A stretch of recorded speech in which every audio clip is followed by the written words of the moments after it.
We almost went and killed some poor dude's sheep because we hadn't eaten. But it's an important thing for soldiers to try to understand. They need to understand it's not their fault. They were used as tools of an establishment that has no qualms with killing human beings at a massive scale.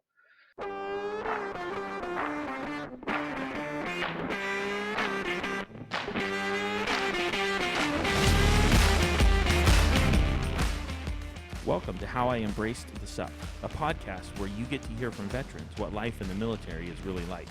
I am your host, Walt, and before we start, you should know that I do not censor the show in any way. You have been warned.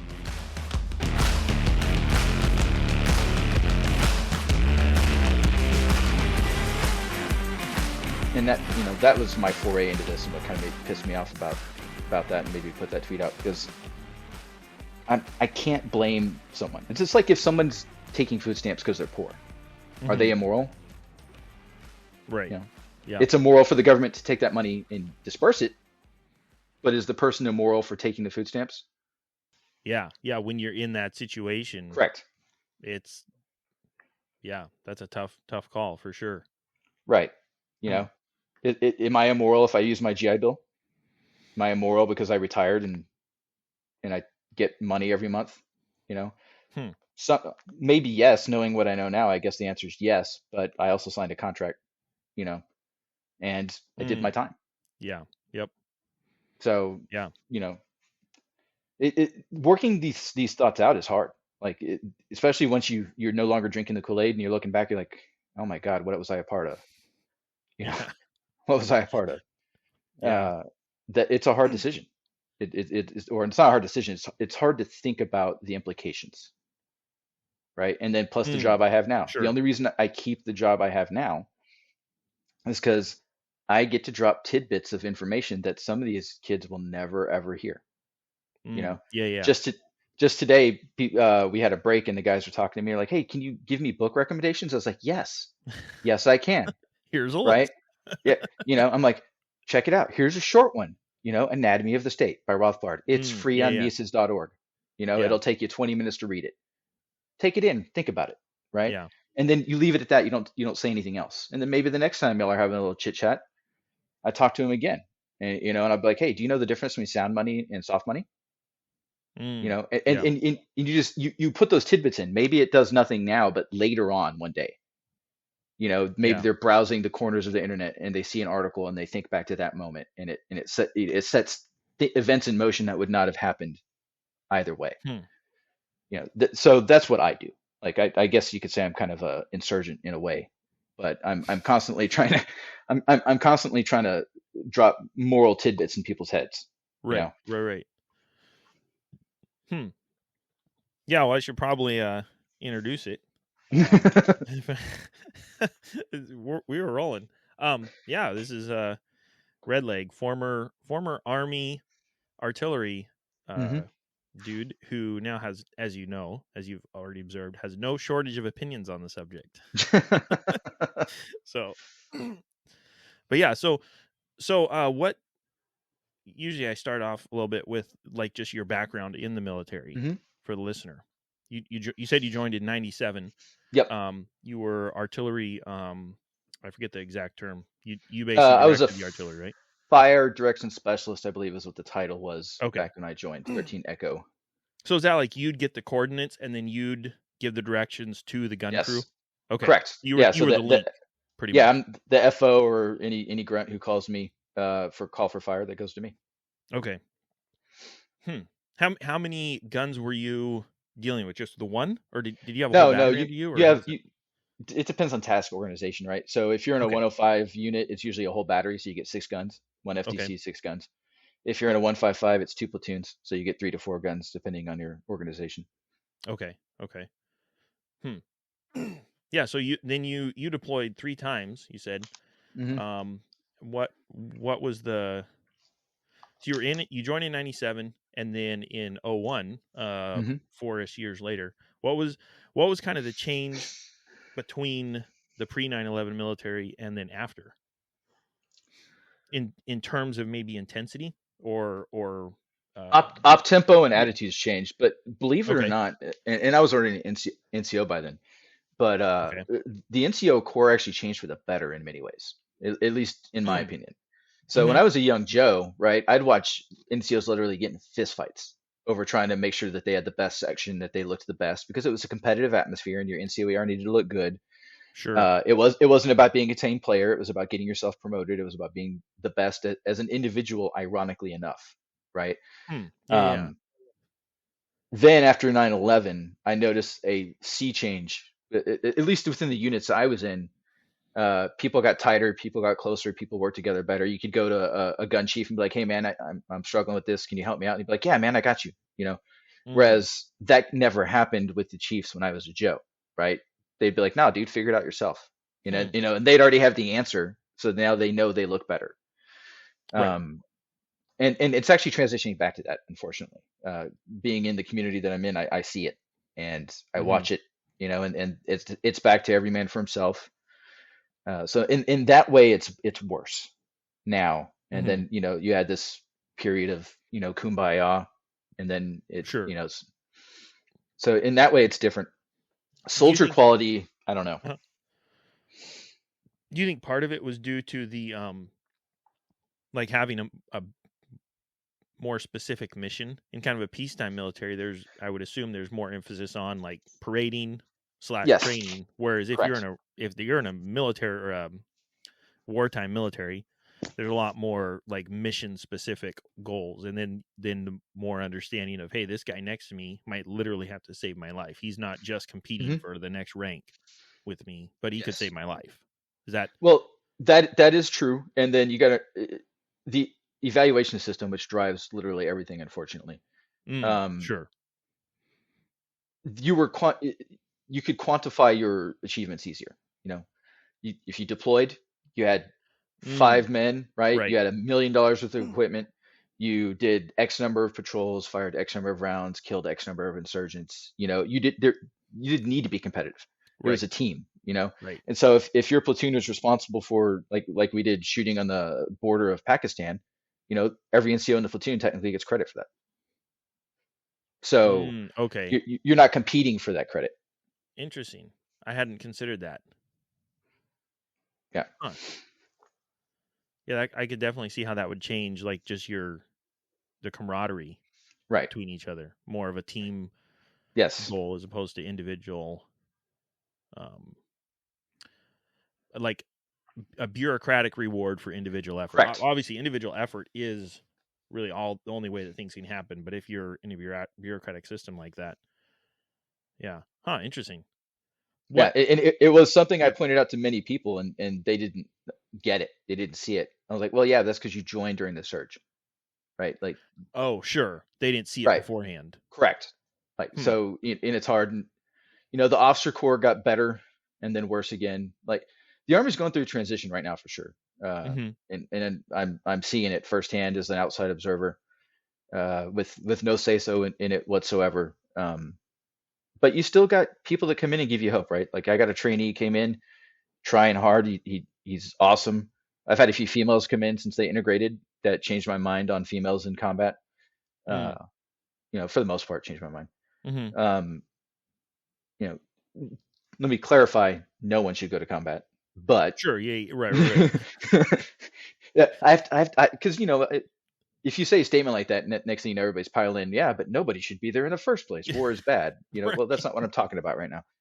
Yeah. Um, so it I don't know. It's just weird watching this transition. It Hmm. really is. Every generation says the future generation sucks and the last generation was hard.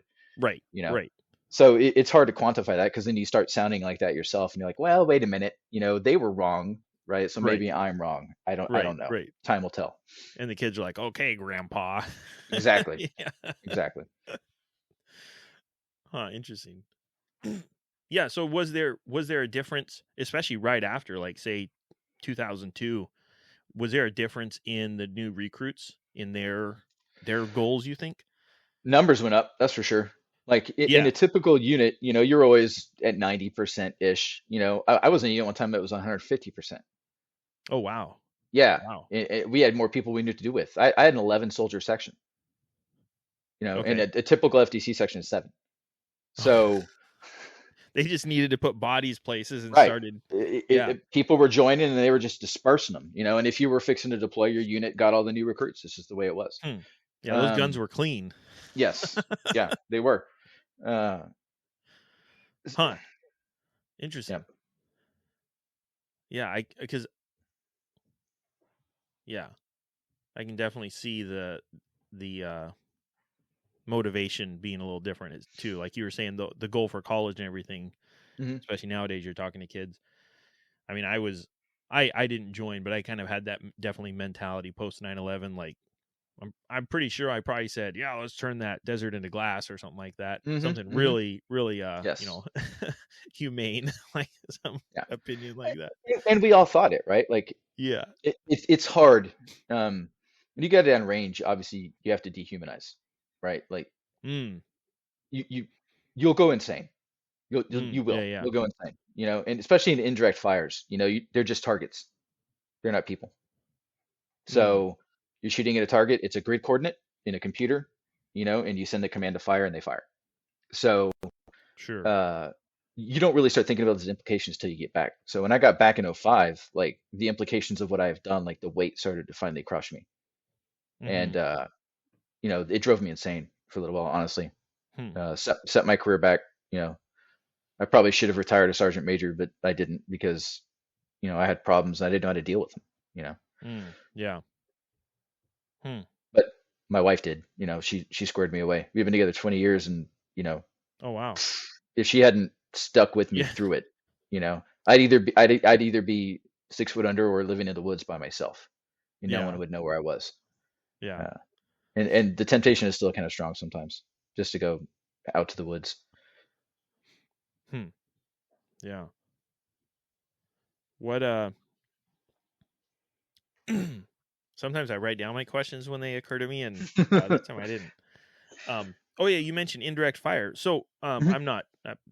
I was, as a kid, obviously I was a military nerd, but I didn't know a lot about artillery. Do 105s do direct fire?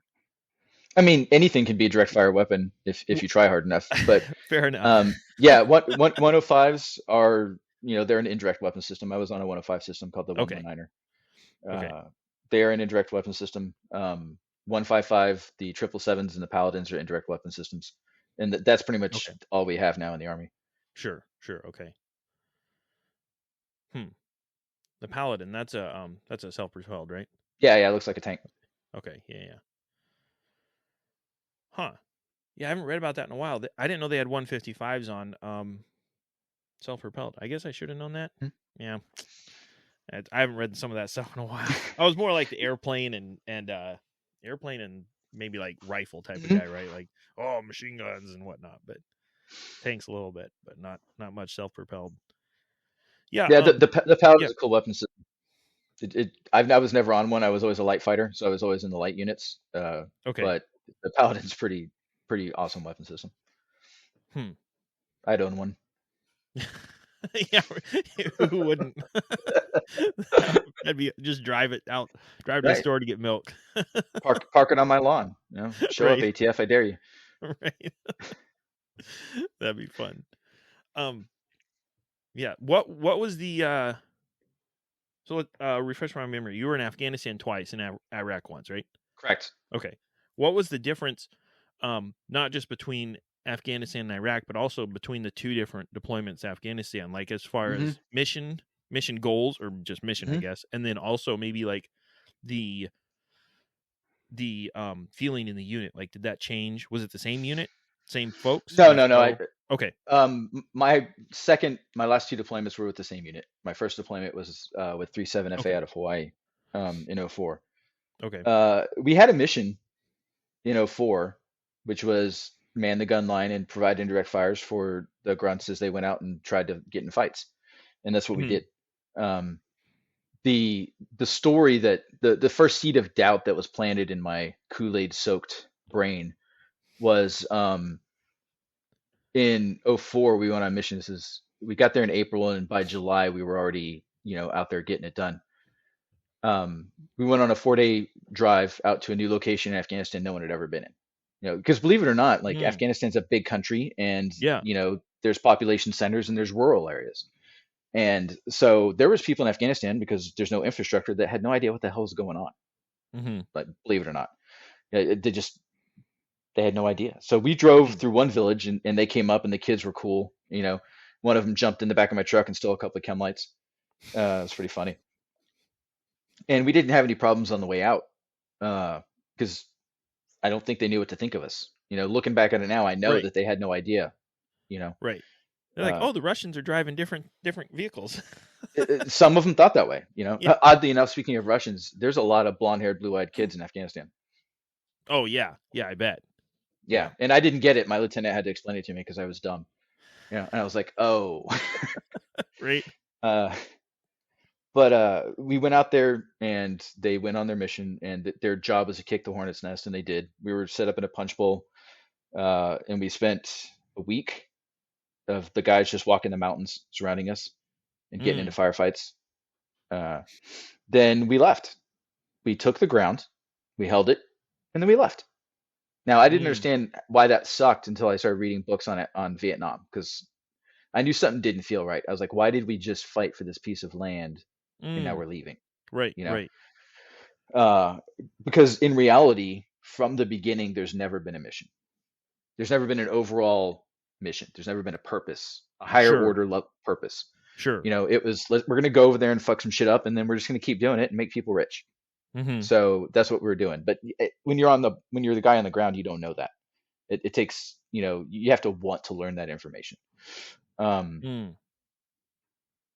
Hmm. on the way back, we got ambushed, right? And Mm. Yeah.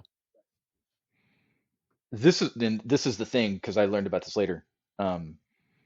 If we have the ability, we don't engage directly. Like, that's what indirect fire is for, and that's what close air support's for. Well, Mm. Right. the battalion commander had a JTAC he had with him at all times, like a damn puppy dog, right by his side. Okay. And he's like, hey, there's a jet, 5 minutes out. We need to get GTFO. So we all got in our vehicles and started hauling ass. We got about a click away, and then we turned around and watched a rather cool looking mushroom cloud. Mm. You Yeah. know, Yeah. Sure. and of course we were all excited, and we were all battle tested now, and we were all happy. Um, and then I learned later on that, yeah, they probably were just people that thought someone was invading their land, had no idea who we were. They weren't terrorists. They weren't insurgents. They were just defending what was theirs, and we killed them for it. You know, Mm. Yeah. that's the kind of thing, like, once you come to that realization, it's really, really hard to set that aside. Yeah. Yeah. I've often wondered, because some people go through that experience and don't have that reaction, but a lot do. And how do you deal with that? Like you were saying, like when you came back, I think you said your wife really helped you. Hmm. But to participate in that, especially willingly, like you were saying, and then later on, just have a total change Hmm. of how you view it. I don't think there's a word in the English language to describe it. Like, guilt doesn't do it service. Yeah. Yeah. Shame, you know, living with shame is a hard thing. That's what kills a lot of soldiers, is living with shame. Mm. And it took me a long time, and talking to people smarter than me, to figure that out. Like, the shame is going to kill me. Hmm. You know, that's why soldiers drink themselves to death. Shame. Yeah. Yeah. Because all of us know something's wrong. All of us do. Hmm. All of us that went there, even the ones that came back and turned into frickin' neocons and joined Congress. If you ask them when no one's looking, they know Hmm. it's wrong. And that's Yeah. why I was saying earlier, I don't think I've ever heard Jocko talk about the ethics of what we did over there. Right. Yeah. Yeah. Yeah. So, Hmm. all the bravery in the world is cool. Are you familiar with Alwyn Cash? The he was he was a platoon sergeant in a cavalry unit that saved his soldiers when their Bradley got hit. And Oh, was he that had he Iraq when yeah. the that was A-10s, wasn't it? Or no, No, no, no, A-10 he was shot in the a British, I think. yeah, but no, he Okay. was in a Bradley, and they got attacked, and the Bradley got taken out, and it was on fire, and his Okay. Bradley got hit, and he was soaked in diesel, and he still went up there to try to get the door unlocked so they could get out of the Bradley, Oh and he wow. saved their life, but he caught on fire and died. Now, because the firefight was over, he wasn't in direct combat when he died. He was snubbed the Medal of Honor. Oh, oh wow. Yeah, And sure. I've never talked to a service member that didn't believe he deserved it, because that Right. story rang far and wide. Yeah. And that is one of those feelings you have Hmm. internally that is hard to parse. I see it. I know he deserves the Medal of Honor. I know he was a brave man who gave his life for his men. He didn't give his life for his country. He gave his life for his men. Hmm. Yeah. So how do I feel that way, knowing that we shouldn't have been there in the first place? Yeah. Yeah, that's tough. That's what I'm saying. This is a very complicated thing to parse out, right? Like I don't know if there's enough time in the world to talk through it all, because I know that there's been acts of bravery. People, the best of people has come out in those situations. Mm-hmm. People have done feats that they would never have done, and Yeah. we did it Oh on yeah. behalf of a criminal organization. Hmm. Yeah. Does uh does the adulation for military service, how does that affect the whole thank you for your service thing? How does that affect how you deal with it? Does that make it worse? Sometimes, Kind of just sometimes like salt on the wound almost, or in the beginning, because right? a lot of people, especially as a kid or as a Mhm. young adult, I was really, I didn't say it a lot, but like I had that concept, and I was really sincere about it because I really believed that, in the whole thing, and I was genuinely grateful. Mhm. So I don't know. I guess I didn't really clarify my question. No, I think I Sorry. get it. I mean, look at it this way. When you go on mid-tour leave, so my very first mid-tour leave, you go to Kuwait, they give you a couple days to chill out so you don't go insane. Mm, They process you out, and then you go home. You fly home. You land in mm-hmm. Dallas or Atlanta, one of the two hubs. And I was going back home to Texas, so I landed in Dallas. And when you get off the plane, they have volunteers there, hundreds, and they just line up and you walk by and they just cheer you on. Yeah. Now, Yeah. to them, they think they are doing us a service. Mm-hmm.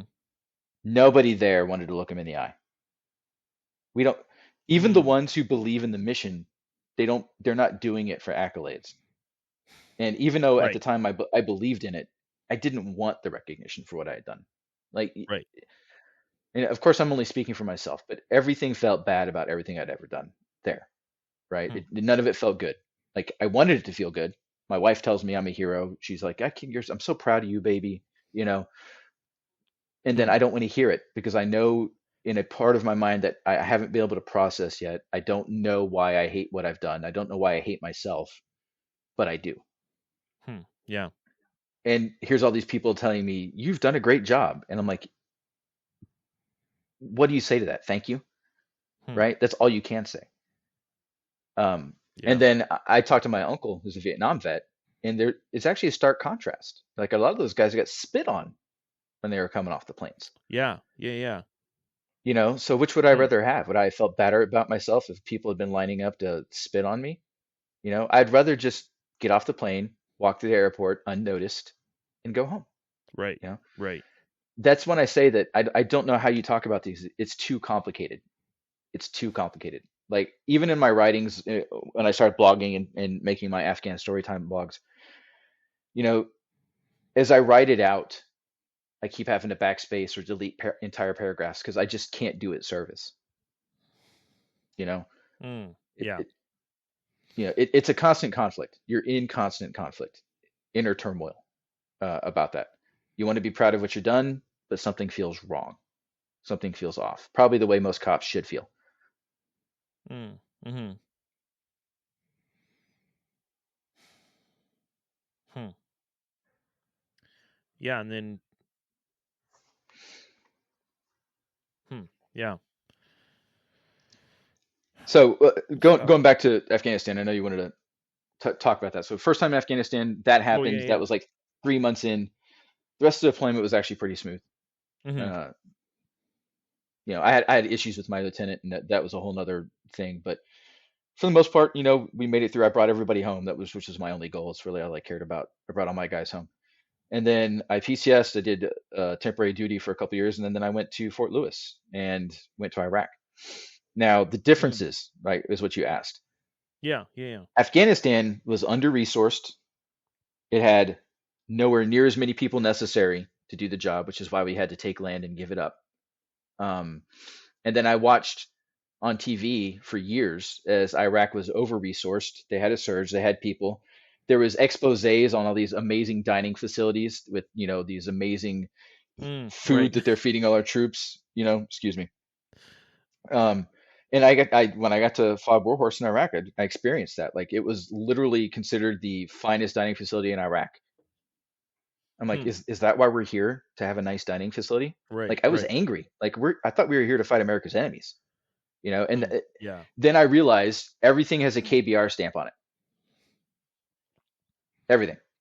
What's KBR? Kellogg, Brown and Root, the contractors who basically supplied the entire war.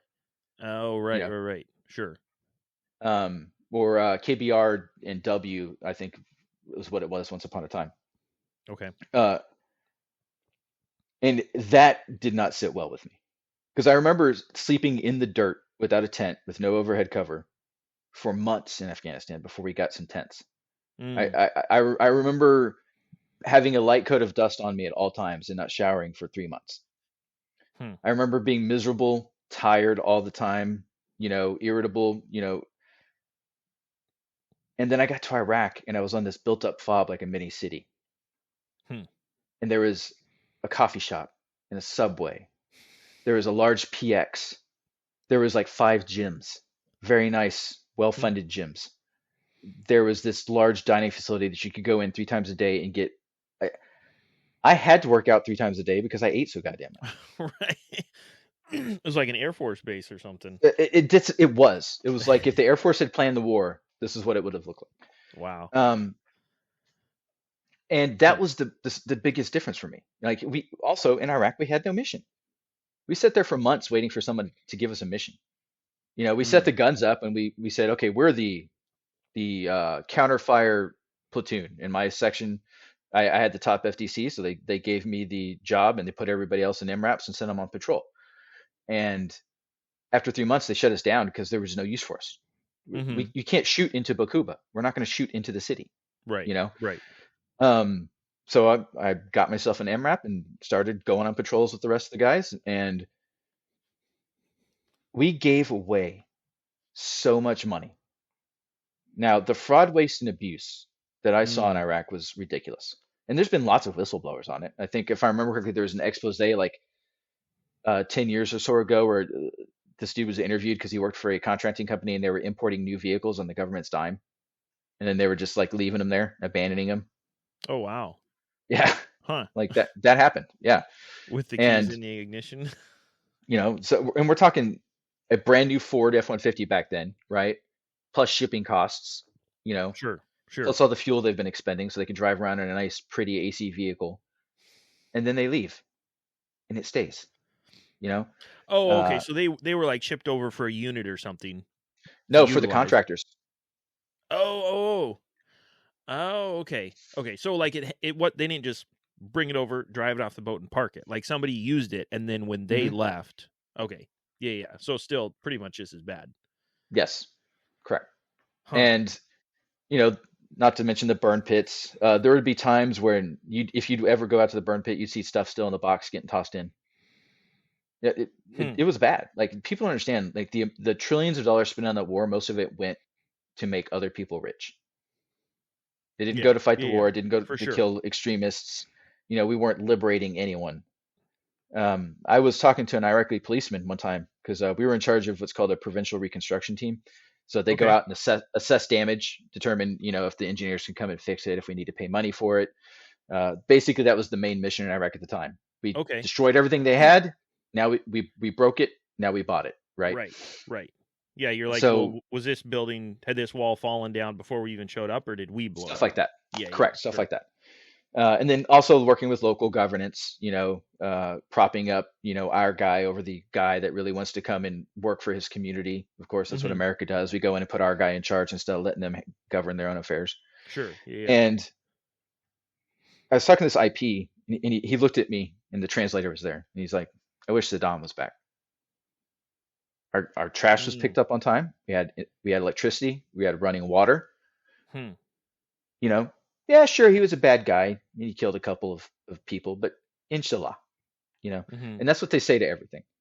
Yeah. Yeah. So, that was an eye opening for me too, because I heard that and I was like, what do you mean? But once again, there's all these seeds being planted, but they're not sprouting yet, right? Like Mm. I'm not really grasping the gravity of everything. And Yeah. Yeah. Yeah. so that was my experience in Iraq. We had no mission. I spent 12 months there away from my wife and two kids. And, for what? So I could watch contractors get rich and lose, two guys in my unit. Hmm. And then same unit, we came back, did a year and a half, went back to Afghanistan in 2012. This time we didn't really have a mission either. Like no mission. We Mm. were never briefed like we're going to show up, we're going to sit down in RC South, we're going to provide cover for, indirect fire support for this unit as they do this job. Like there was none of that.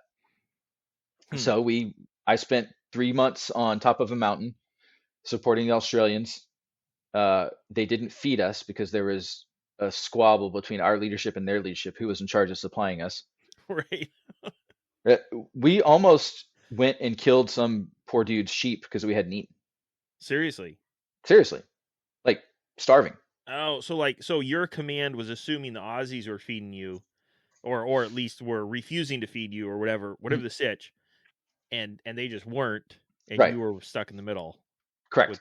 nothing, not even So MREs or peanut the butter. Aussie base was down at the base of a mountain. We were literally at the top, and we'd Mm. have dudes sneak down at night and like raid their shit.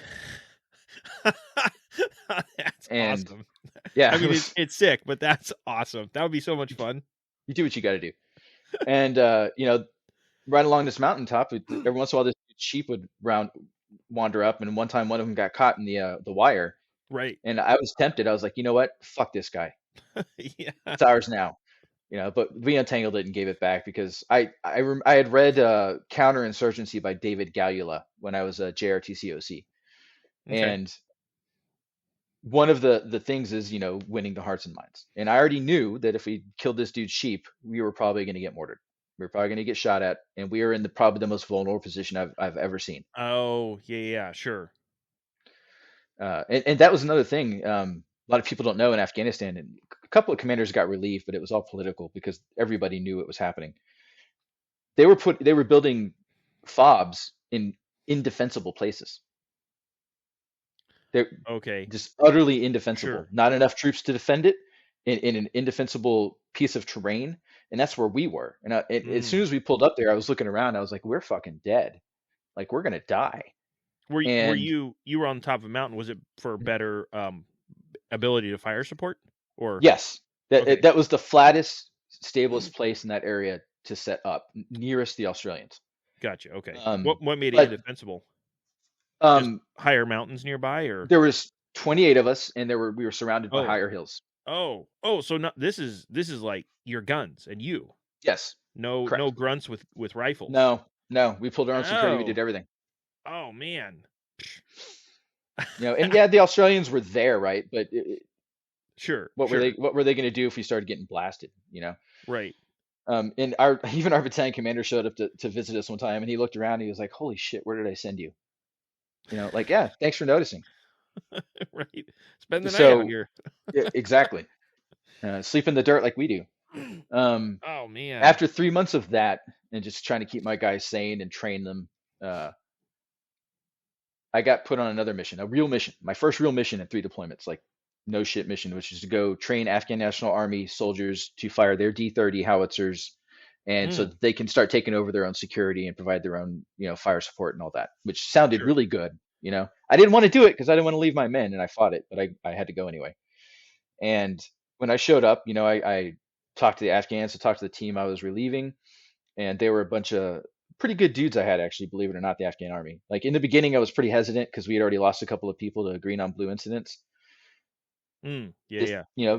I talked with them. I was respectful. Like I said, actually having to read all those books when I was an OC helped because I realized, these guys, you need to befriend them. You need to give them a reason not to kill you. This is their country. You need to act like that. So I'd always say things. I would always say things like, "I want to help train you to defend your country." You know, Right, and some of right, the NCOs that worked with me were absolute dicks, and I was getting on them all the time. I was like, "You need to stop that shit. Like, quit. This is their country. We're here. right. Like, You let's might train have to them to do rely their on this job." guy. Yeah. Don't make him mad Either at that you. or either that or he's gonna lob grenades over the wall one day when we're not looking. You Right, know, right. they're not above that. Honor is a thing there. So even if they're not an insurgent, they'll still kill your ass. So Mm, we we trained them. Uh, I trained all the lieutenants. We did a live fire. So for the next 6 months of my life, that was my life, just living and working with the ANA. I learned a little bit of Farsi. By the end, I was communicating with them pretty good without the terp. mm-hmm. Um, and I felt good about that because I was like, okay, this is our out. Like I gave it 100% of my effort Right, because right. I wanted them. I was going beyond the lesson plans. I was going beyond what I was supposed to teach them. I'm like, here's how you plan fire support. Sure. Here's how you support the maneuver. Here's what a phase line is, right? Here's how you use code words. Like I was taking them some advanced level shit because no one was teaching them all that. We were just teaching them Yeah. process the grid coordinate, turn it into gun information, send it to the guns. Mm-hmm. Well, Yeah, yeah. I can teach anybody to do that, but how do you properly employ fire support to maximize your ability to kill the enemy? That's what I wanted to teach them. Mm-hmm. Um, I gave it my all for 6 months, and then I came home, and I felt a lot better about that deployment. Like I didn't have as much guilt. I didn't lose any of my guys again. The only good thing I can say is I did 3 deployments, didn't lose any of my own. Mm. Um, and on the first one, people definitely tried. Yeah, Uh, yeah. but then the weight of it all started to kind of finally come down on me. Hmm. Especially as I got closer to retirement. I got a bit of a cushy job on my way out teaching AIT, uh, working with a bunch of dudes, good bunch of dudes, and I had time on my hands. Op tempo was down, things were Mm-hmm. chill, living a good life, had a house out in town, and then got to backtrack. My lieutenant on the team with me training the ANA gave me or talked to me about Ayn Rand. I had never even heard of Ayn Rand before. Oh, I yeah, had no idea. Libertarianism wasn't something I understood or even knew about, yeah. So at or this point, objectivism. when you were training the ANA, were you already a little jaded, Yes, somewhat? But yes, okay, yes. sure. Yeah, because nobody took seriously what our purpose was. Our purpose Mm-hmm. is to train the Afghan force so that we Yeah. can leave. Right, right, right. But they weren't doing that. They were training them in individual tasks without teaching them how to utilize collective tasks in order to actually employ fire support. Oh, okay. Here's how you pull the lanyard to fire the Right. gun instead of here's how your infantryman is going to communicate with you. Correct. Correct. Yeah. Okay. Interesting. But sorry, your Um, LT told you about Ayn Rand. yeah, he told me about Ayn Rand, and I didn't know who she was. I didn't know what objectivism was. I didn't know what libertarianism was. She's not a libertarian, obviously, but Yeah, yeah, she's definitely a path into libertarianism for many people. Um, yeah. and that led me down rabbit holes, as it does. I started looking at speeches of her online or interviews with like Mike Wallace. She had a couple interviews, and then I started reading. Um, I got on Twitter, and I found Goon Twitter, and that kind of changed things for me too. Like people dropping nuggets here and there. I heard about Anatomy of the State, so I was like, I'm an objectivist. I've read all this objectivist material. I'm going to disprove Murray Rothbard's idea of anarchism. Okay. I wrote a blog per chapter on that pamphlet. And if you go and read them, you can see that chapter 1, I'm like, yeah, this is kind of dumb. And by chapter 6, I'm like, fucking burn the state to the ground. Burn it to the ground. Hmm. And I guess, a lot of it is guilt too. Like I understand what the state has done because I've seen them do it. Not only have I seen them do it, I was the one Sure. doing it for them. Yeah. Yeah. Yeah. And that, like I said, is very complicated. How do you parse that? I did the best I Hmm. could with what I had for the people I was around, but I also did a whole lot of bad for other people. Mm-hmm. there are no words to truly describe how that feels. Yeah, I mean, there's definitely, like you say, there's definitely a level of justification for being in the moment and doing Hmm. something to save the guy next to you. Right. Hmm. Well, I mean, once the bullets start flying, right, it's may the best shot win. The question is, should you Right. have been there in the first place?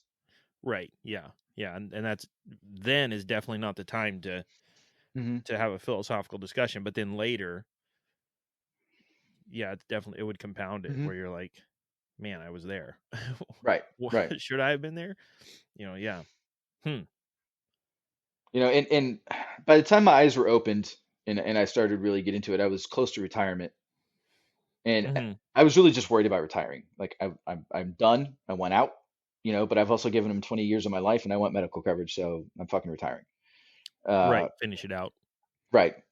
And that goes back into what I was saying earlier. Like, does that also make me immoral because I continue to carry their water by taking my pension every month? Hmm. Yeah. 90% VA disabled. Am I wrong for, you know, taking compensation for the injuries I sustained? Hmm. I, Yeah. I don't know. I don't know. It's too complicated to parse out. Like, that is the deal. And so and that's what started me on this whole thing. Like, people who don't know any better say people only join the army to kill, or they only stay in because they enjoy it. It is a vast oversimplification bordering on untruth. Sure. Yeah. Yeah. Yeah. Now, the Hmm. good thing I do now is working because I still work around soldiers. I mean, unfortunately, I set myself on a path, and now I'm on it. Mm-hmm. Getting off that path has been a lot more difficult than I thought it would be. Uh, I do the same thing that I do with the trainees sometimes. I'll drop tidbits here. I ordered a couple of hard copies of Anatomy of the State, and I gave them out for Christmas to all the NCOs. That's what I do. You know, Right. uh, my boss hates me because he's a cop-loving Republican, and his son's a cop. Mm. And we were having a conversation one time. I was like, yeah, fuck those guys. Because a cop killed my neighbor in 2014. Actually, I forgot. That was like the first thing that really Mm. got me. Yeah, Wow. yeah. Um, that is when I first started looking into cops because I was your standard neocon cop defender. They have a hard job. You don't know what it's like to Sure. live in Sure. that situation. You've never been shot at. Where's the Uh, rest of the video? exactly. Well, come to find out, it was a retired sergeant major. He had called the cops because people were vandalizing vehicles in our neighborhood. He told the 911 Hmm. operator, I'm out here with my gun.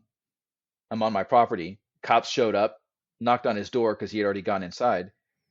He turned around, opened the door with the gun still in his hand. Cops fucking shot him Mm. Yeah. in his Yeah. doorway. He didn't point it at him. Right. And I know he didn't point it at him because they wouldn't release the footage. Mm. Yeah. And both those cops got promoted. Hmm. And once I started Holy looking into that, fuck. I was like, wait, something's not right. Like, I know that dude. He's my neighbor. He's a good dude. You know, why would they Hmm. do that? In the beginning, I'm like, there has to be something the news isn't saying, right? So I read every story I could on it, Mm. and Yeah. no, they Yeah. just straight marked his ass, and it took me a while to finally say that out loud, like, no, the cops murdered him. Hmm. It only takes you to realize that once. Once you realize that they can and will, you see it everywhere and you can't unsee it. Mm-hmm. And so now I'm contending with the how I feel about the cops, how I feel about the state, how I feel about my time in service. Hmm. How do I feel about, the havoc I have wrought on people's lives that had no quarrel with me, and I had no quarrel with them. I just thought I Mm-hmm. did. So that's really my story in a nutshell. Is just trying to live my life and understand the implications of what I've done, and how do I ever make that up? How do I ever fix that? You know? Yeah. What? Why do you think it is that maybe you don't have an answer? This is I don't know, kind of far out, but why do you think it is that you you had your response to your experience, and then there's people that can go through not exactly the same, but a real similar Hmm. military experience and come out? um, not having that response. Maybe, like you're saying, maybe in their heart they know that there was something immoral about it, but externally, their response is very, rah rah. Maybe even Because actively they so. need to be the good guy. They need to have not been the doer of evil, right? Just the It difficulty of confronting it reality shattered of it. your Sure. psyche, you know, and that kind of sea change in someone, if it happens too fast, is actually very bad. Like soldiers will kill themselves over that. My sea change happened gradually over time. Like all Sure. these seeds took root and slowly grew until one day I'm reading Anatomy of the State. My eyes start glowing red. You know that Mm, doesn't happen to everybody. And if their reality is broken, they would probably kill themselves. Like they need it to be true. mm, They need the state to be the good guys. They need all the shit they did to be moral and righteous. hmm. They need that. Go. Are you familiar with asarchist? Yeah. Yeah. you know, if you ever, in fact, I think it was just today. He was getting an argument with, or it was yesterday, and I replied to one of the guys that was replying to him. I was like, the reason you don't know, because they were talking about cops. It's like the reason you don't know who any of these people are that the cops have murdered is because you didn't want to know. You never once Mm, questioned your reality that the cops are the good guy because you need them to be the good guy. sure. Yeah. It's the same Yeah. principle. Yeah. You know. That's a good point. That's kind of something that I think about is even um, often, and I can do this too. I'm not. It's not unique to everybody except me. Um, can will avoid considering, like kind of like you're saying, will avoid considering Hmm. the opposing side. Like Correct. for example, like you're saying And with, you have to. yeah, like Ace on Twitter there. If I can really respect someone who maybe disagrees with me, Hmm. but listens to my points and then considers them, and then still disagrees with me, Hmm. there's definitely respect there if someone's willing to listen and consider. But when someone just turns away and doesn't give any consideration to it, then it's like, well, why are we talking? Right. You know? Right. But they can't because they're not capable. It's a blind spot. Like that's something I realized. I was Hmm. working with an NCO at my job. He just left. He was a good dude. I liked him. He was a nice Hmm. guy. I've seen him do some great things for people and help people. Just a good moral Christian man.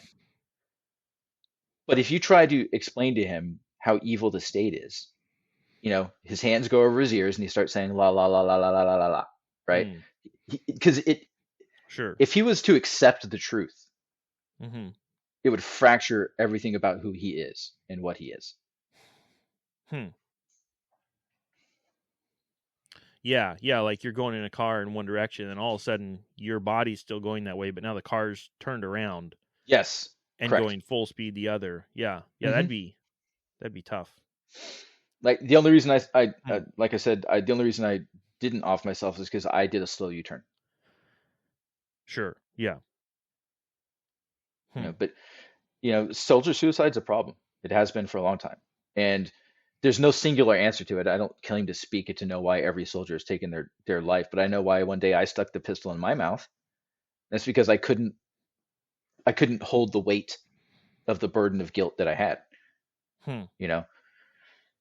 And like I said, once again, praising my wife, she's amazing. Had not been for her, I probably would have eaten that bullet or Hmm. done it another time.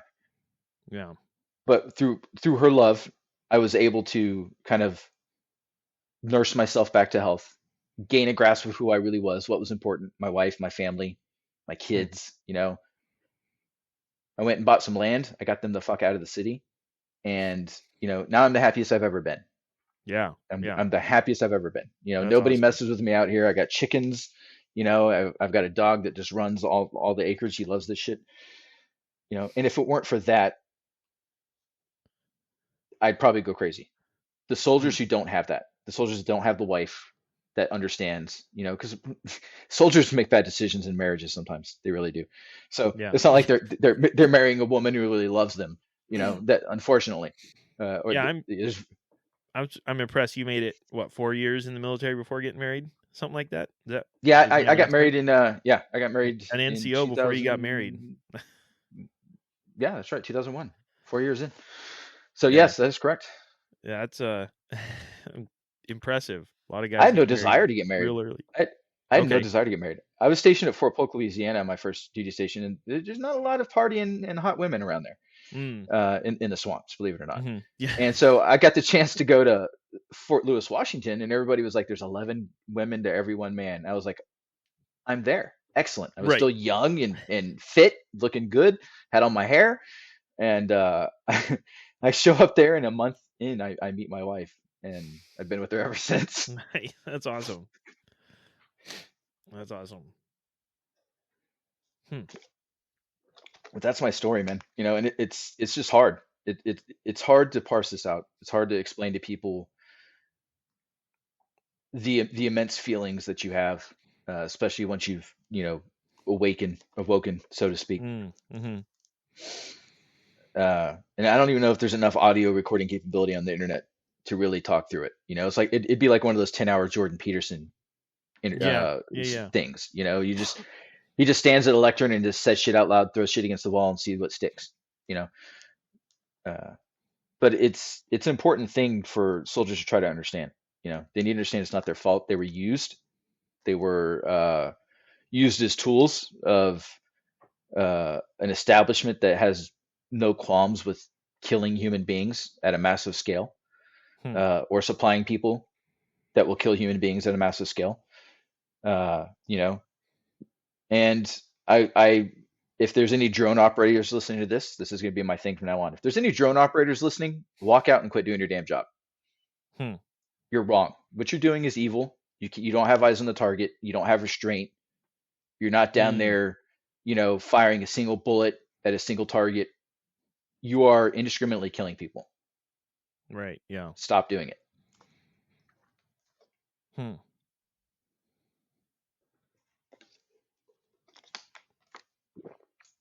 How a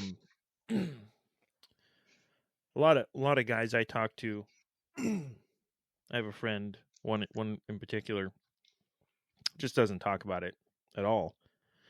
I asked him once, I was like, "Hey, what did he deployed?" I was like, "What do you do over there?" He says, stuff." And just really doesn't want to talk about it at all. How was that your case at first? How did you adjust to being able to talk about it? I still don't talk about most of it. Like I try to, except for that one story, I try to speak in generalizations. I mean, there's things you see that you can't unsee. I've been a hunter my whole life. I've seen what guts coming out of an animal look like, and it's nothing compared to when it's a human. Yeah. Yeah. There's nothing you can do to ever erase that from your brain. And there's sometimes when you lay at night and you still see that. So why the hell would you want to talk about it? Yeah. What could you say to someone who's never served, who's never been in that situation, to help them understand? Yeah. Yeah. I mean, it's truly a situation. If you've never been there, it's hard to comprehend. You're pretty sure no one's ever going to look at you the same again. I know what the inside of a human looks like, and I'm not a doctor. Right. Yeah. Yeah. And then when you're talking, you come home and you're talking to folks, it's always in the back of your mind. What would they think of me if they found out what I'd seen and done? Yes, correct. And that's part of the shame too, right? You can't be your true self anymore. You can't talk to people about how you feel. You can't tell them what you've seen. It's in you, and it has to stay there. Yeah. Yeah. I have a buddy who, he says alcoholism saved him, because when he got back, he couldn't sleep at night unless he was drunk. And sometimes he'd go a couple days without drinking and without sleeping. But if he got soused, he could fall asleep. I think I spent many years drunk. Like, I don't know any soldier who didn't. Yeah. I think especially for me, and as I talk to more vets and stuff, kind of what I saw in for your average citizen, you see the soldier or average American, whatever, you see the soldier as like a hero or a valorous figure, at least, right? Mm-hmm. Doing heroic stuff. And then so when you hear of somebody who comes back, kind of from the civilian viewpoint, when you hear of someone that comes back and doesn't act as if they did heroic stuff, I think, again, kind of like we were talking about, just ignoring certain factors. I think it's very easy as a civilian to say, "Oh, that guy's kind of an anomaly, right? He's not the normal situation." Um, and it's difficult to confront, even if it is an anomaly. It's very difficult to confront the reality of what this guy went through and how it affected him, and Mm-hmm. to not look at him as a failure or a weakling, but to realize the reality is, if I had been in that situation, it's very possible that I would have a worse reaction, Mm-hmm. if not the same. I think, Now, there's yeah. something a lot of people don't talk about too, and I take a lot of shit in veteran circles for this. Everybody who goes there, regardless of their job, comes back changed. Yeah, Even yeah, if you're for just sure. a logistics guy, right? You're just the dude, making sure all the beans are pushed out to the fobs. You don't ever do anything. Your weapon stays dirty because you've never had to pick it up and use it. You Mm-hmm. know, you, every day at 5, you're at the food court getting your coffee. Those guys still come back changed Hmm. because at any minute, there in the back of your mind, at any minute, a rocket could fall or a mortar could fall from the sky and kill you. Sure. And so you know it. If you've been on a big fob, like all the guys in Kandahar and Bagram, they got rocketed all the time. It's fun to joke about how they were a bunch of fobbits and remps, but Hmm. the reality is a lot of them died too because of rockets. Mm-hmm. So everybody comes back changed. It's just to varying degrees. And Yeah. the Yeah. ones that come back feeling different, knowing that they never went through anything traumatic, are the ones we lose to suicide the most. Hmm. Interesting. Why is that, you think? I don't know. I don't know. I've known a few friends who bit the bullet, and you know, like I said in Iraq, it was a pretty easy peasy deployment. Uh, Mm-hmm. surrounded by luxury, and still killed himself. I don't know why.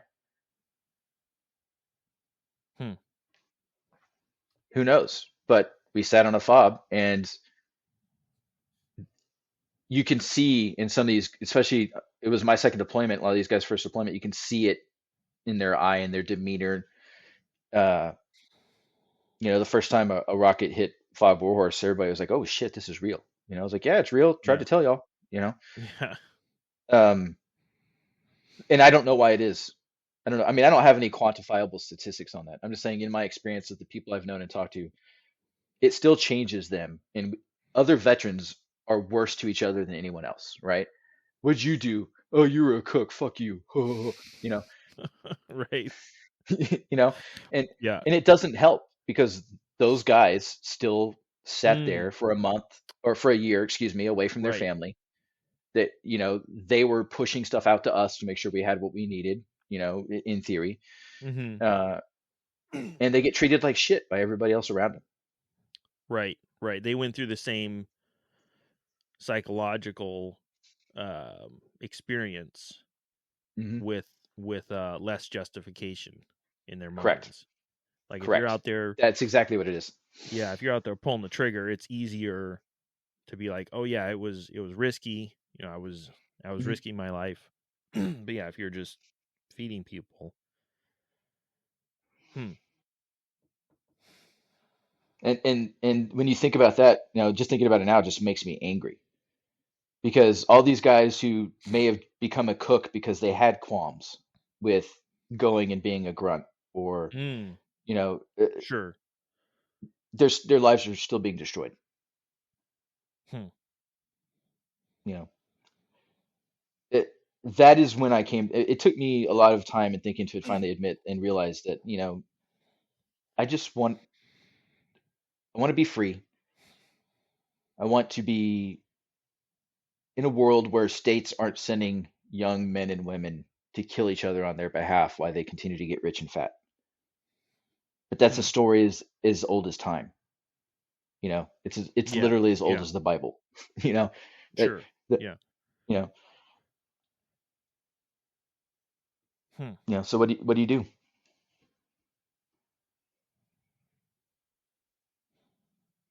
Yeah. Yeah. It's definitely a situation of individual responsibility. I think if people look for a group solution, I think they're going to be disappointed. Hmm. Yep. And that's why I said I moved us out of the city and got out here, and life has been better, and I'm feeling better.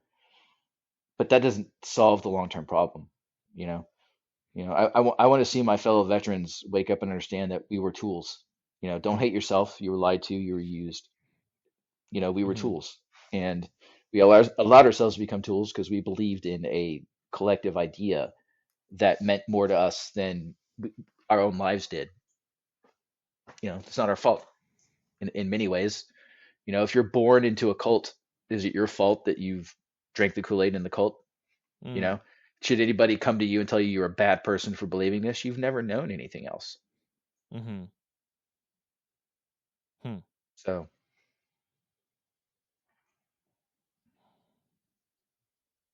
Hmm. Yeah. That's heavy for sure.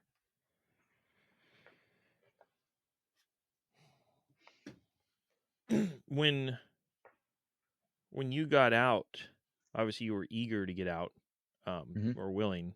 Um, what did you even given that? Did you have any um consideration of how your unit was going to continue to function without you, or were you just like, I'm out? Well, I was actually in a unique situation where I still work around until they all left. But in the beginning, I was still working around some of the same people I worked with when I was in the green suit. I kind of went Mm. back in to Oh, fill that okay. same role as a civilian. Ah, Um, gotcha. because I love teaching people. I Hmm. it's just I love it. Training soldiers is what I've done my entire life, and I feel no remorse for doing it. I love what I do, and like I said, I find ways to be insurgent about it. Uh, but you know, being around the community has actually been very grounding for me, believe it or not. Mm. I Okay. joined at 18. I retired at 38. Right. My entire adult life has been spent around people in uniform. Right. I'm 43 now, so I've been out almost 5 years. Hmm. Some of the best people I know are soldiers. Hmm. You know, it's just true. You know, and I love working with them. And that's one Hmm. of the reasons I can't really say who I am because my views don't jive really even with the reality of my situation. Right. Right. Yeah, for sure. For sure. Yeah, you're kind of in that quandary of did I've heard that a lot of guys when they get out, um I've heard a lot of advice that it's good to continue to be around veterans Hmm. just because of the support you get and everything. So you kind of had that when you got out and continued Hmm. to have practically the same job. You Hmm. had that. So did that? You think that eased your transition out? Without question, without question. I mean, Hmm. I when the contract got started, I was around a bunch of other dudes who retired at much higher ranks than me, and they were smarter, more wizened, in the ways of the world, and Hmm. they helped kind of bring me along, so to speak. And they'd already been out for long periods of time, so they kind of saw, how I felt and what I was struggling with. And if I'd been at a normal company, I think if I'd gone out and just joined the civilian workforce, I don't know if I'd have had that at all. Like Mm. just like we were talking about earlier, does anybody really understand what I'm feeling? Right. Yeah. Yeah. If unless they Sure. unless they've been there. Hmm. Uh, and so yeah, if I hadn't had that, I don't think it had been as smooth at all. Hmm. Yeah. You you pretty much I mean, I'm sure the listener could guess at your response. But I do like to specifically ask if a kid came up to you and said, "Hey, I'm wanting to join the military. Do you have any advice?" What would your response be? Well, I mean, I have a 20-year-old daughter who asked me that very question, so, Yeah. and I, of course I said no. I mean, she could have done it, but my advice to the young people is you need to understand that if you join, you need to have a plan. No, if you've got your Mm. mind set on it, Mm-hmm. right? Go in, get what you can, because they're going to use the shit out of you, right? They're going Mm. to work you 24 hours a day sometimes, like literally 24 straight hours. They're going to send you to places where it's hot and dusty and nasty, and people are going to try to kill you, and you're going to try to kill them back. Mm-hmm. Don't spend 20 years in. Get your GI Bill, get out, figure out what it is you want to do with your life, recenter yourself, and move on with your life. Do Mm-hmm. not drink the Kool-Aid. Now, ultimately, I would say don't do it. But the problem with telling people not to do something is it more often than not makes them want to do it. Just sets their heels in and Exactly. yeah. So, As a 17, 18-year-old, especially, man. mhm. And Mm. yes, and I told my daughter, because she wanted the college money because I didn't save as much as I should have because I was dumb. Yeah. Uh, and I was like, listen, I'll work myself to the bone and pay for it all. I don't give a shit. Like, you don't need that. Hmm. I will go without. Right. And I think once I said that, I think she understood like how serious I was about her not joining. Right. Uh, Right. and even then she wanted to join the National Guard. And I was like, that's worse, babe. That is worse. They still deploy them and they're half as trained and they're mostly stupid. Mm. I was like, Mm. you know how many firefights the National Guard got in with active duty? Like, it's happened so many times. It's not a fluke. Like, it's happened so many times. Right. Right. So, uh, yeah, I guess ultimately my advice would be don't do it, obviously. If you have to, stay away from the Marines and the Army, join the fucking Space Force, right? Or the Air Force. Get your college money, figure out what it is you want to do. Mm. You get free college while you're in, right? So Mm-hmm. take your college courses while you're in, get out, finish your degree, and move on with your life and stay the hell away from the government. Hmm. Yeah, that's talking about moving on with your life. That's something I've been hearing recently that makes me ask how did you find value outside of the uniform? Was it a difficult, although your mindset changed, so that probably Hmm. I would think made it easier. But how did you get out of the military and then find value in yourself without wearing the uniform? Does that That's make a sense? hard one, right? Yeah, Yeah. absolutely. Because you live in ethos in the Army, right? There's literally an ethos. I will never accept defeat. I'll never quit, right? Mm. Yeah. And so now I just take that and I apply it to whatever it is I'm doing in the moment. I don't Mm. belong to a group or an organization. I don't dedicate myself to anything other than myself and my family. Mm-hmm. And then I apply that ethos to every single thing I do. Hmm. And that's what keeps me going, and the fires still burn hot, they do. But I would have to say that objectivism really was the thing that centered me in the beginning because it was something I could wrap my head around. There was this Mm. philosophy. I can understand that, I can understand living for yourself, something I never really thought about doing. And now I just kind of apply that in my personal life. Like, personal philosophy wise, I'm an objectivist, you know. Mm-hmm. Philosophically, I'm an ANCAP. Mm. Mm-hmm. So that's what really keeps me grounded, is just to understand that I don't need to live for other people. It's okay to live for myself. Until I Hmm. heard those words come out of her mouth one day, on a video on YouTube, it never dawned on me that that was possible or something anyone should do. Hmm. Yeah. Yeah. Yeah, I guess there'd be a difference. I can really understand how somebody was in the military, especially as a career, Hmm. and really found value in it and still what am I trying to say? Was willing to glory in that, I guess. Hmm. And then they get out. that might be a little harder to find value for yourself Hmm. without the uniform, without being there, just because of the level of personal value you put on that. Right. Well, I was a Mm. soldier. Like if you asked me what I was, I would say I'm a soldier.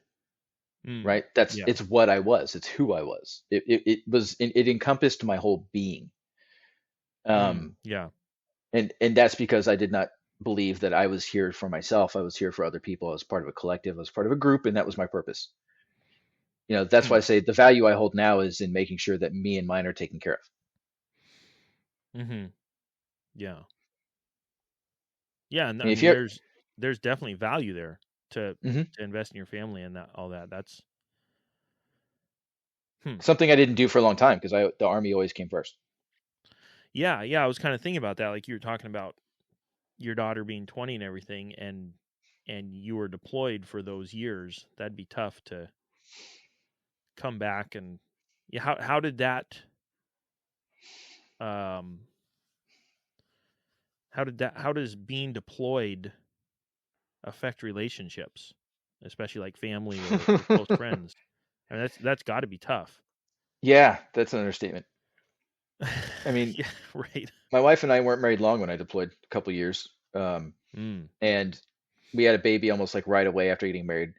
So we didn't even have like years of togetherness without a child. sure, Um, yeah. I was in Hawaii when I left. She went back home while I was gone, and she came back to Hawaii and moved herself and our child back to Hawaii so she'd be there when I got off the plane. Oh So, because wow, that's the kind of person she is. wow, yeah. You know, she thought I deserved that, and she thought I needed that, and I did. Honestly, I Hmm. needed that. Um, but without her, I mean, it's hard because we've been separated. We went through some hard times. I don't want to get too personal, but uh, to say it was hard would be an understatement. Yeah, But yeah, for sure. how I don't have any advice to give to anybody because we stumbled our way into success. You Hmm. know, we just there's no recipe. I have no formula. Uh, we just stumbled our way sloppily into Hmm. 20 years of marriage. Yeah, And now we're the yeah. happiest we've ever been. Hmm. Yeah. Putting your feet in the grass. Yes. Huh. Yeah, that's awesome. That's I mean, just in this day and age, to be married 20 years is an accomplishment, but especially with 3 deployments Hmm. and the military service, it's I mean, but the listener may not how much of almost a joke it is that an NCO uh, is already divorced or like what is it E6 or something. The the the They're the E6 with an ex-wife is a trope right. that actually holds true Yeah. in many Yeah. ways. Yeah. Hmm. And that could have easily been me. If she wasn't such a fighter. She's stronger than me. Most Yeah. women are though. If we're honest with ourselves. Yeah. Exactly. That's tough to admit. Yeah. Yeah. Do you, there probably isn't really an answer to this question, but I'll ask it anyways. Do you think the propensity for getting married very young or the difficulty of military life leads which one of those two do you think contributes more to the divorce rate in the military? I don't I Is it kind of That's a both? hard Eh, it's got to be both, right? yeah. Every situation is different. If let's say you're marrying someone you met in the church, right? You've known them all your life. You've Hmm. been friends all your life. Yeah. If you marry young, you're probably going to be okay, right? Assuming crazy external factors. You're going Sure. to live in the same town you lived in. You're going to go to the same church. You're going to work the same job your dad worked. Those days are mostly over in America, but you get what I'm saying. Yeah. And so they have more to hold on to than lust, right? Yeah. Um, Getting married young as a soldier happens for many different reasons. One, if you're a single soldier, you're treated like crap all the time. Right. You're, Yeah. you're forced to live in this tiny room. People come and barge into your room, whether you want them to or not, every day to inspect it. If you had a rough night last night and you forgot to put something away, dress right, dress, now you've got people yelling at you and calling you a piece of shit. Um, they create all these things and say, this is so you can have all your freedom on your downtime, and then the NCOs will go into a meeting like, I want every NCO every weekend, uh, every hour. I need an NCO in the barracks checking on them. So it's not their house. They don't have anything that's theirs. Right. They never have a moment to themselves. They have to spend all their money to leave town and get hotels to have a weekend away from the bullshit. Why wouldn't they want to get married? Mm-hmm. Yeah. The army pushes soldiers into marriage and they don't even know it. And then they get mad at the soldier when they marry the stripper. Right. Right. Yeah. Yeah, and quite a pay bump too, isn't there? I mean, when you take in all the what is it, Yes and BAs? no. I don't Yes know. and no, depending where you live. I mean, if you want to live like Okay. shit and go get a 1 bedroom apartment in the bad part of town where you'll get shot getting up to go to PT in the morning, yeah, you can make a lot of money and save. If you want to go live in a nice Sure. area, you're probably going to break even. Yeah. Okay. Hmm. Yeah. Can't remember who it was I was talking to, but they were talking about how the military has that situation, whether by design or just reality, to encourage early marriage, but Hmm. then because those marriages usually are have issues, when you're trying to take action to resolve those issues, they're not very accommodating. Yes, You know, that is if correct. That is correct. because the mission, So maybe because the mission comes first, or mission always comes first, but even then, it's not even that. You can't even blame it on mission first sometimes. You just have assholes that have a commander has more control over your life than you do. mm, You yeah, yeah, they for sure. technically, by all meanings of the word, they own you. Hmm. So if you need to do something and the commander's like, no, well, then you're not doing it.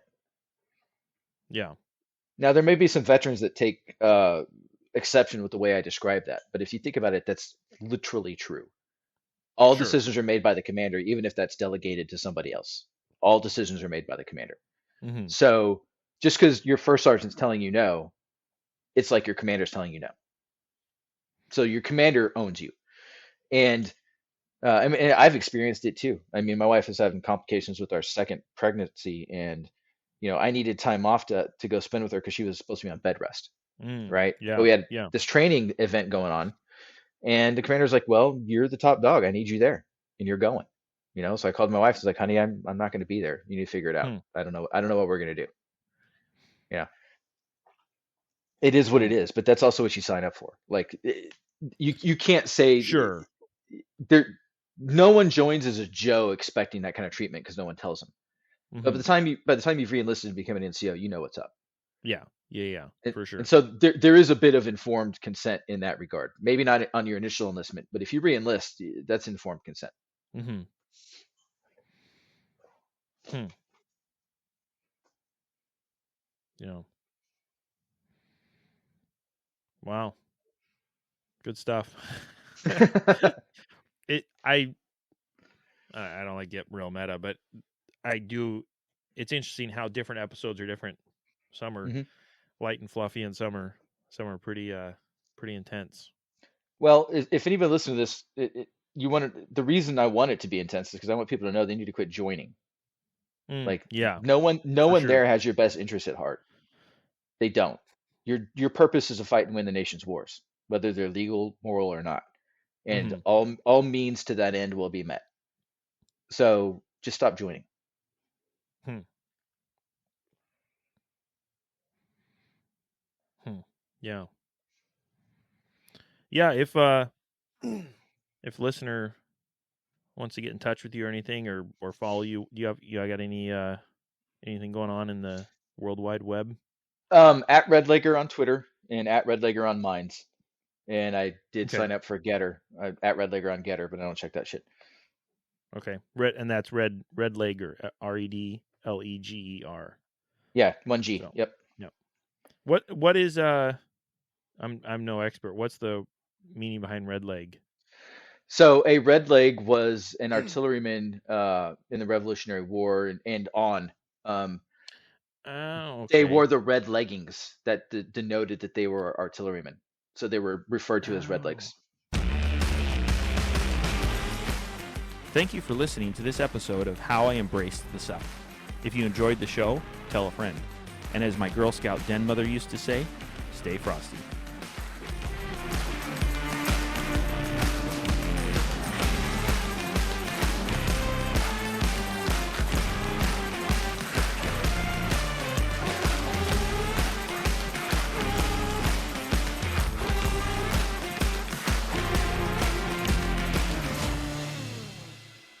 Because ethics don't matter when you're in that situation, right? Like once you're there, like the ethics be damned. Like it's just me and my men got to live.